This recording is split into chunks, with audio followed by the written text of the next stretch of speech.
We are going to treat the intellect as different to the mind. Now, of course, we only have one mind that includes the intellect. But it is useful here to separate their functions. The intellect is the rational thinking mind, often associated with the prefrontal cortex area of the brain. So what's the difference between the mind and the intellect? The mind is the incessant flow of thoughts and emotions based on past reactions, so how you reacted in the past. The mind is very reactive. The intellect reflects on all of this and decides what to think, how to act, what to say. It's like a filter for all the noise that's going through the mind, a higher state of awareness, if you like. The intellect can reflect on what the right thing to do is, what the rational thing to do is. But even the intellect can become overwhelmed by the emotions, can be persuaded to do something different by the emotions. Or the intellect can rise above the emotions and decide to do something different.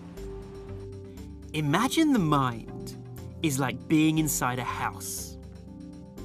The mind can only see what is immediately around it. But the intellect is like being in a helicopter and rising above the situation. We can see things from a higher perspective, sometimes called the helicopter view. Instead of reacting, we can take more things into account. And the more mature our intellect, the more it can see. The emotional mind and the intellect are constantly interacting and constantly affecting each other. For example, let's say we have an interview for a job that we really want. The emotional mind will throw up all kinds of fearful thoughts and emotions based on its biased perspective on the situation. Oh no, you're going to do badly in this interview. What happens if you can't answer the questions?